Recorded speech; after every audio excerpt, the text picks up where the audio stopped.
When Stanley came to a set of 2 open doors, this was not the correct way to the meeting room, and Stanley knew it perfectly well. Perhaps he wanted to stop by the employee lounge first, just to admire it. Ah, yes, truly a room worth admiring. But eager to get back to business, Stanley took the first open door on his left. Stanley was so bad at following directions, it's incredible he wasn't fired years ago. Look, Stanley, I think perhaps we've gotten off on the wrong foot here. I'm not your enemy, really, I'm not. I realize that investing your trust in someone else can be difficult, but the fact is that the story has been about nothing but you all this time. There's someone you've been neglecting, Stanley. Someone you've forgotten about. Please, stop trying to make every decision by yourself. Now, I'm not asking for me. This is it, Stanley. Your chance to redeem yourself. To put your work aside. To let her back into your life.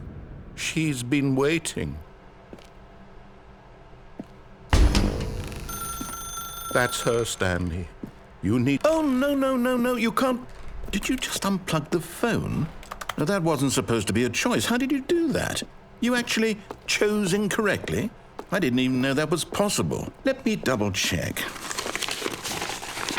No, it's definitely here, clear as day. Stanley picks up the phone. He's taken to his apartment where he finds his wife, and the two pledge themselves to one another. Music comes in, fade to white, roll credits. Not picking up the phone is actually somehow an incorrect course of action. How is that even possible? None of these decisions were supposed to mean anything. I don't understand. How on earth are you making meaningful choices? What did you... Wait a second. Did I just see... No, that's not possible. I can't believe it. How had I not noticed it sooner? You're not Stanley. You're a real person.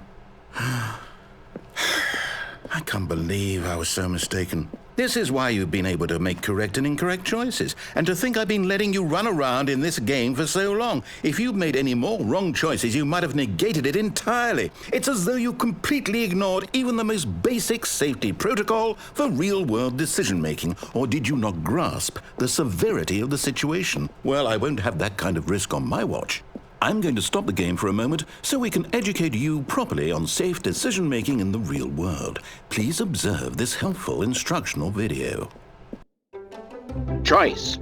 It's the best part of being a real person. But if used incorrectly, can also be the most dangerous. For example, in this scenario, a hypothetical real person named Rupert has a choice.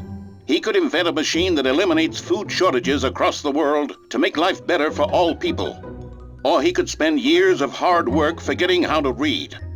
Which choice would you make? Remember that unlike here, the real world makes sense, and at no time should you make a choice that does not conform to rational logic. If you find yourself speaking with a person who does not make sense, in all likelihood, that person is not real. Allow the person to finish their thought, then provide an excuse why you cannot continue talking. Turn to a partner and practice saying, "My goodness, is it 4:30? I'm supposed to be having a back, sack, and crack." Excellent. Making choices on a regular basis is the best part to a healthy decision-making process. Most medical professionals recommend making at least 8 choices per day. Do you make more than 8? Less? And finally, if you begin to wonder if your choices are actually meaningful and whether you'll ever make a significant contribution to the world, just remember that in the vast infiniteness of space, your thoughts and problems are materially insignificant, and the feeling should subside. At this time, your instructor will guide you in an exercise to test and reinforce the material covered in this video. Welcome back.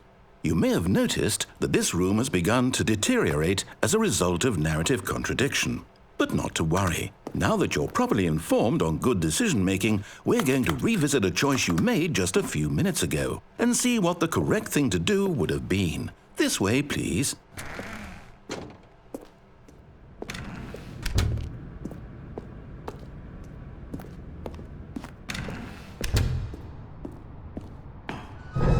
Now that we know your choices are meaningful, we can't have you jumping off the platform and dying.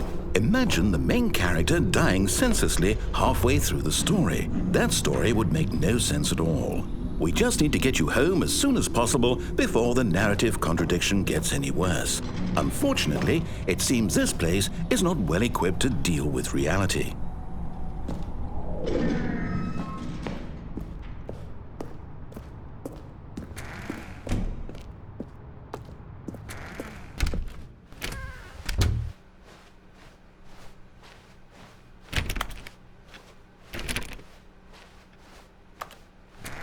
Almost there. You'll take the door on the left, back to the correct ending, the story will have resolution once again, and you'll be home free in the real world.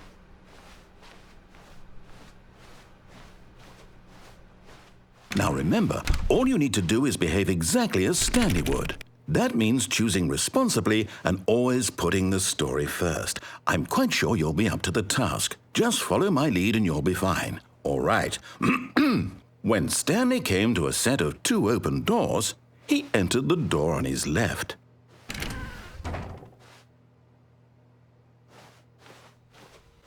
No! Why did you do that? Quickly, hurry back in the other direction. Perhaps we're not too late.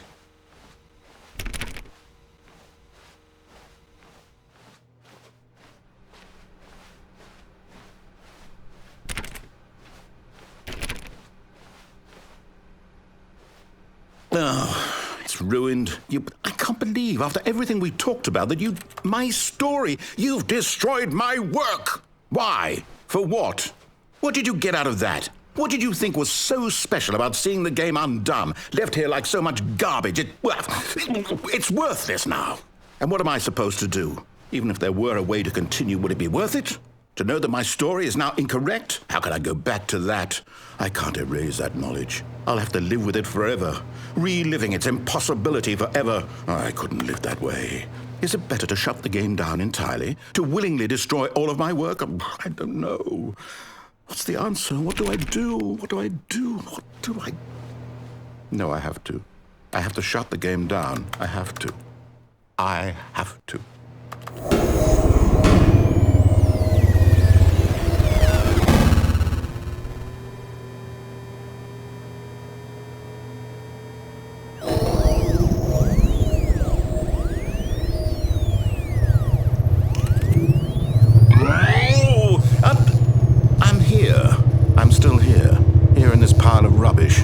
With you who thought you were so clever. Now look where we are. My entire game is destroyed. It was the only thing in the world that was mine, and you've run it into the ground. What, did you think that would be funny? You just had to see? Didn't I impress upon you how important it was to be like Stanley?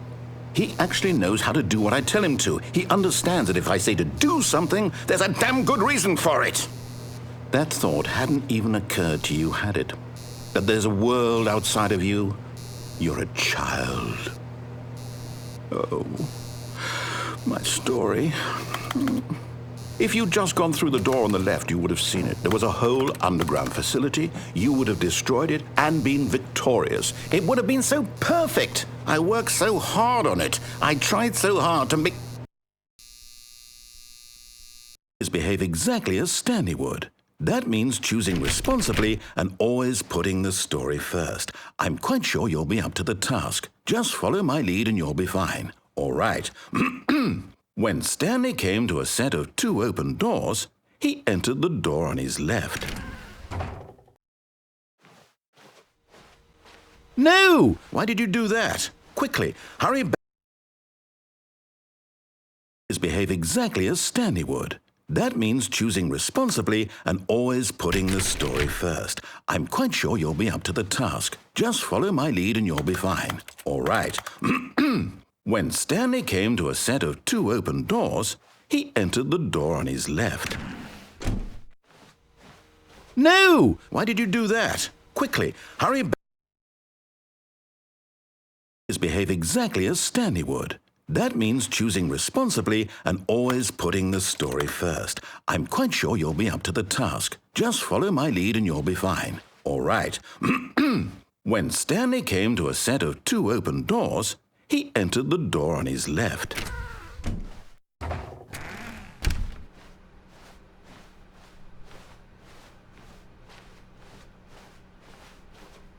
Yet there was not a single person here either. Feeling a wave of disbelief, Stanley decided to go up to his boss's office, hoping he might find an answer there. Coming to a staircase, Stanley walked upstairs to his boss's office.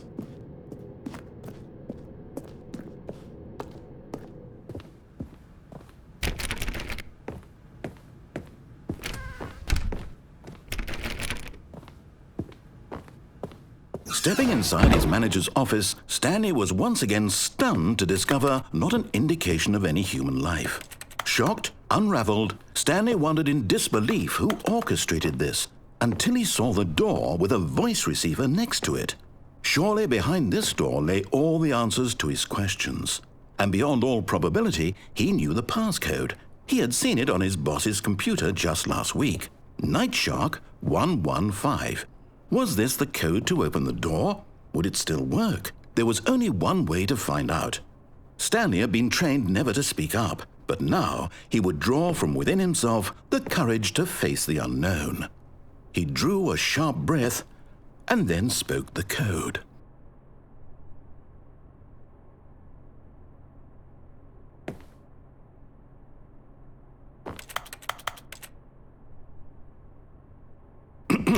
Stanley spoke the code. Night Shark 115. He spoke it into the receiver, right there on the wall.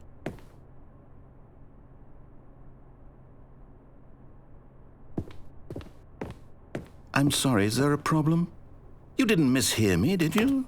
Please speak the code into the receiver. Otherwise we can't get on with the story. This is a crucial step.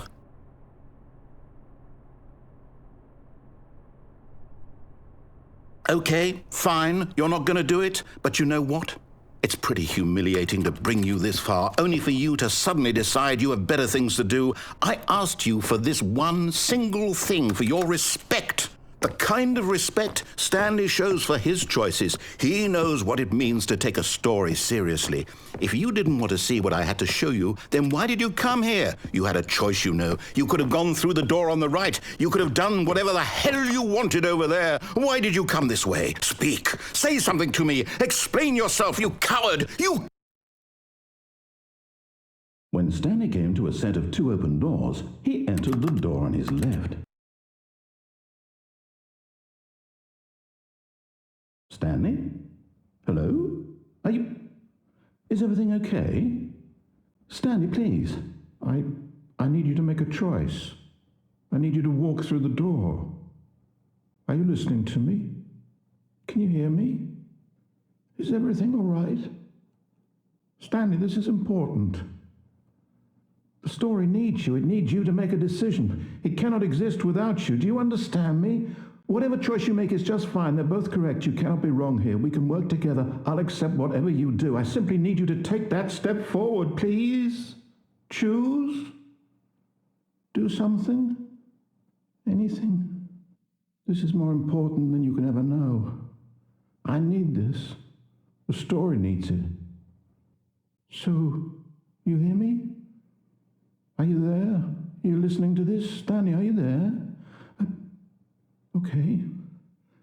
It's okay, I can wait. You need time to decide.